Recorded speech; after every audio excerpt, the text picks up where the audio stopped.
Good afternoon. Have you ever had problems dealing with hidden agenda from other people? So, welcome for today's masterclass with our coach, Sibyl. She's a very experienced in these areas.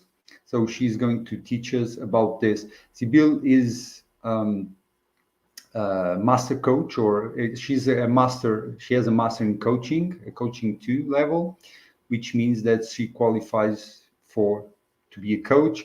Besides that, she already worked in as a director in a company, and she was managing a P&L of more than 3 million euros per year, which is quite interesting and important, and also give her a lot of experience in the area.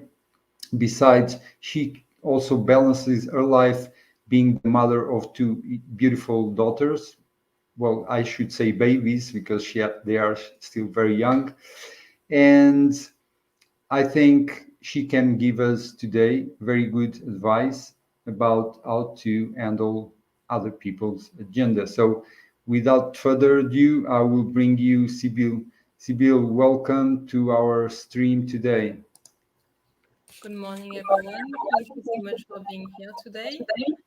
So, it will be a bit differently than the other times. I will go straight into the subjects. If you have any question, you are more than welcome to put them in the comments, and I will take the time at the end to answer to any Okay, question you had. Sibyl, take the lead. Thanks a lot. So, handling others' hidden agenda and how to identify and benefit from it. So I will disclose many tips and tricks and how to recognize people with hidden agenda because it's not always easy. And so I'll just jump in the subject. What is a hidden agenda? It's very often something that is detrimental to your company. If it's hidden, that means that this is something secret. And if this is something secret and not shared, then just by definition is not always good on a professional environment. So if an employee of yours have a hidden agenda, if a partners of you has a hidden agenda, and this is happening in all the companies I know, everybody have their own agenda. So I'm going to just name a few that are quite common. So that would can be an employee working for another company in the evening. For example, if you have a building company, it could be that some people will like to have extra cash and go and work for either competitors in the evening of people that they know, or they do it, just for themselves. Um, there can be somebody who is planning a move abroad in another city, or somebody who just wants a promotion and is playing a bit with the internal politic of the company, maybe influencing some colleagues here and there, or trying to push him or herself forward on the first page. And it can also, for example, just be somebody who wants to fall pregnant, a woman who is like, okay, it's time for me to have babies. And of course, this is not something that you say to your boss straight away. Um, so yes, so those are common hidden agenda, and those are quite okay-ish because um, they are not so good for the company. Somebody is working at night for another company, yeah, it might feel a bit tired, but your company is not in danger by doing so. However, if you have an employee of yours that has a cousin, a nephew, a brother working for a supplier, a client, tax authorities. Maybe this person will be working in a bank where all your accounts are, your company accounts or private accounts are. That can be extremely bad. What about if the cousin of the nephew is working for a direct competitor? where does that leave you? That leave you maybe in a position where the competitors know about a weakness point that you have, and that can damage a lot your company. So this is some of the situations where we like to avoid. There is another one that I like to point out. We don't like to discuss it very often, but this is bribing. It's happening in many levels. I know some suppliers who are or special people in the company who are taking some colleagues in beautiful restaurants or giving them some presents when they order a big enough load of merchandise, but they're all on private purposes. So this is not for the company, but this is indeed for the individual who is working in your company for you, but with a supplier that is maybe not the best one, maybe not the cheapest one, and maybe you are better off working with somebody else. But it's happening on many levels. This is just one example. And another one that we are all very aware of is people agenda. If you are in a partnership with maybe a brother or somebody, sometimes your best friend, and they just push you out of the company. We have all heard that, and this is unfortunately still happening way too many times, and we want to avoid being in this situation. So I'm here today to present you a few tricks, first to uncover the habits and the position of the identity of a people who has a hidden agenda. So I will start now. The first thing is they can be manipulative. So somebody who is manipulative creates confusion. It runs down the atmosphere in the office and creates self-doubt among the other workers. This is something we definitely don't want. If this is somebody new in the company, we often see that this person is not giving compliments that come from the heart and are done from a very good place, but they are flattering, and flattering is a bit more negative, and therefore it's more like they're trying to give flattery to get to their points, and this is not what we want. So we have to have the discernment to see the difference between those two, and it's not always easy. They can show also many forms of resistance to go one way or another. So basically they want to get there, and if you decide to go right or left, and that might not suit them, and they will always try to put you back in their tunnel vision, basically. So what we also have is gossiping.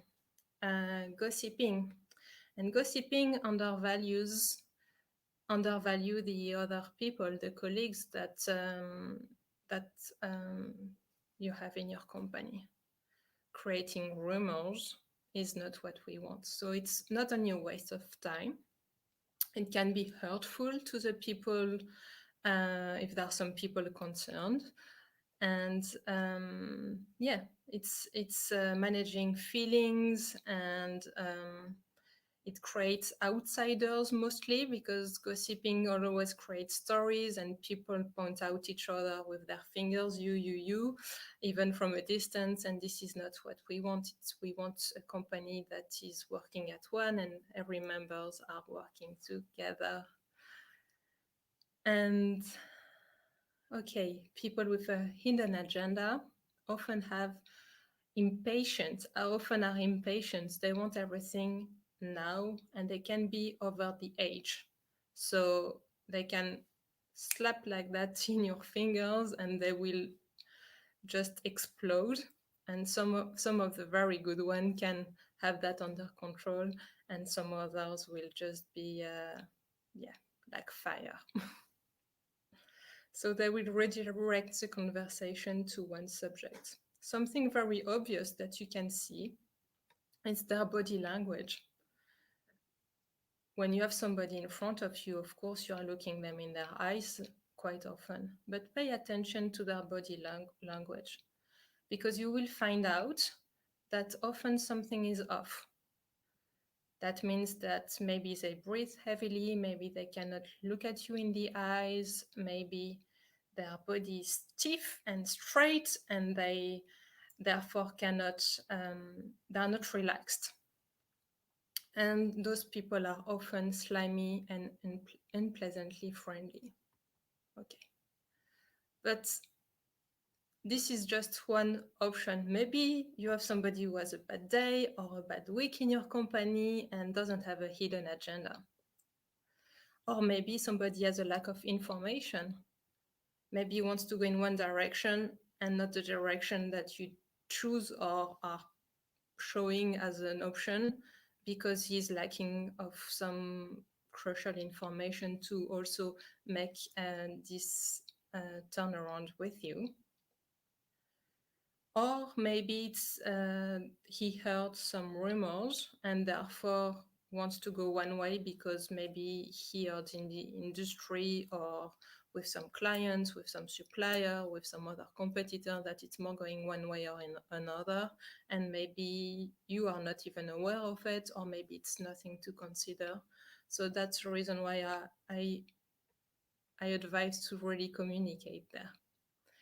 So what I must say then is that, yes, indeed, people with hidden agenda have to show you a few times that something is not working as it should, they're not behaving as they should, their reactions are not normal. That will sum it up quite well.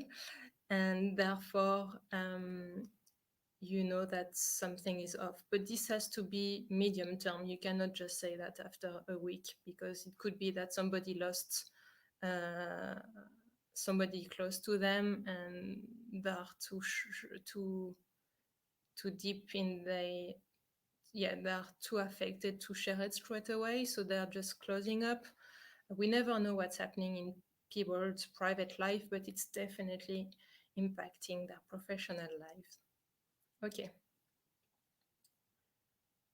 So now we're going to a very interesting point. When you feel that something is off, okay, you have a meeting, somebody reacts in a strange way, it makes you feel bad, happy, I must say, no, bad, confused, drained of energy, or you have a bad feeling for even a split second. It could be also just a one-on-one conversation. How the brain will try to work on it. Basically, he will say, okay, that was maybe your intuition, your feeling, but I'm on the rational part, and therefore I will try to make sense out of it. So that could be this and this and this and this and this reason why this person is behaving this way. But the truth is, your intuition is not wrong. So if you feel that something is not how it should be, there is something, and you need to find what is at the bottom of it.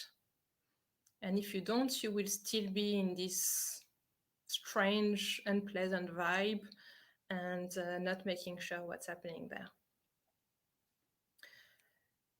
And I will strongly advise, I already shared a few techniques in a previous masterclass, but there are some techniques for you to get out of those bad feelings. Okay, you have a bad feeling with someone, don't stay there, move out, be happy, lead your life as you want, and don't have the other person impacting your life on a negative way. So the key here is listen to your intuition. So I will go and jump directly to the tips, because I think this is the best thing to do now. Is if you have somebody who is there and want to give you maybe a hand, and it sounds a bit strange, maybe somebody wants to help you in the office for something completely outside his regular work and so forth. So the thing is to ask them nicely, Why do you want to help me? And to get to the bottom of it, basically, and to ask nicely. Because if you ask a bit strongly, maybe they will close up, and this is definitely not something that we want. We want to get an answer. So for that, if they try to change a subject, make sure you are taking them back on the right path. And ask questions until you get what you want. You have to get an answer. And the second tip is keep your distance. Protect yourself. Protect yourself until you know what's happening behind something. You don't have to do it all the time, but there is ways of protecting yourself. It can be simply not sharing too much of your personal life, so you keep it fully professional. That could be one way of protecting yourself, but there are so many others. And the third tip will be watch the result of this person, because a lot of people speak and speak and speak, and yes, I will do that, and yes, I will do that on time, and you will have it on your desk. But at the end of the day, it's the result that counts. It's the result that will make your company move forward. And this is how you can really assess the professionalism of people in your company. So people with a hidden agenda often will say, oh, I didn't have time because AY, ABC, and you know as a fact that they could have made the time to do something. I will strongly advise you also to write down every strange situation you see in the company that you feel, where you feel off. Write it down, because it's nice to see if this is increasing or decreasing, if this is short term or long term, if somebody is acting like that. And a very important point is to write also how you feel about it. What feelings come along this situation? And if really this person has a hidden agenda that is putting your company in danger, or at least not helping to increase the production load and so forth, you will start building a case against this person, and that will be easier than when you are firing them. So I will go later on, when or if you're firing them, over other points that will help you also there. Keep a good communication amongst your workers. So basically, we often have meetings with heads of every department, and this is happening very often. But when I find out, when I was working, or when my coach here also with their own team, they tend, and I encourage them very strongly to speak with other members of the team too. Why? There are several reasons. A leader or a middle manager is always between the big boss and the employees, and of course he will have to have a hidden agenda, because of very often the top and the people on a lower scheme don't speak the same language. If you take, for example, a product company, if this is not something related to computers, IT, and so forth, then you have white collars and blue collars, and you need a translator in the middle. So this is what's happening. And the translator has to play with the higher level and the lower level always, and he has also his own agenda. It has to be, it doesn't have to be bad, even though it's likely that often it is, because when you say something has to be done, and when you know it can be done and they don't do it, it's very frustrating. I've been there, I've done that.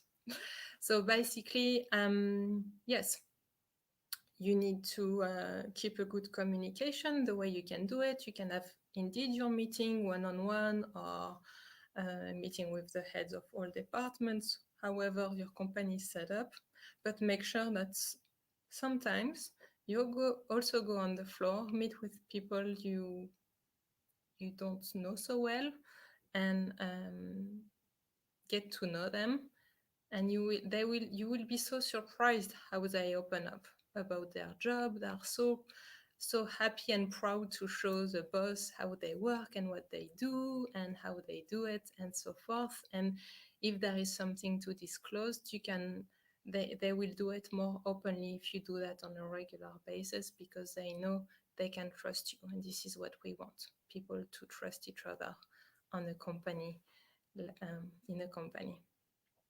So also keep your sense of humor. There are many people with hidden agenda that not only have hidden agenda, they might have some psychological issues. I'm not going there in depth, but those people who love to manipulate and live for it often didn't grow up. They stay as children, and what children are often like is it's me, and I don't care about the others. It's depending on the education, of course, but those people are like that. So they want themselves to be happy, and they don't care if the others are miserable. Actually, some even gain satisfaction in it. So if you keep your sense of humor, you will counter their approach, and therefore not going in their game, but playing another game that they are not used to, and that will also show them that they didn't get the best out of you, and this is very good. So as I said before, keep attention to the body language. And you can also do it in meetings. For example, you can write on some notes. You can write some notes. Okay, X talk, and that happened on an emotional level, on a feeling level. Did the energy in the room change? Who was impacted, and so forth. So we're not used to do that so much, because often we go in a meeting, we're like, okay, those are the points in the agenda, let's go through them. And it's okay if you do that in a meeting where people don't know each other very well, or at least on a professional level. But especially when you have a young team, I will strongly encourage you to really get to know each other too. So that could be having 5 minutes before, 10 minutes before for a little chit chat and so forth, but on quite often. We see also in younger company that are striving. They have common places to really have fun together, and this is bonding them together. And once you are bonded with the other, then you do your job much better. So another way is to ask questions, and you can do it in a way like, can you help me understand why you are doing it? Or I am curious why. What is the reason?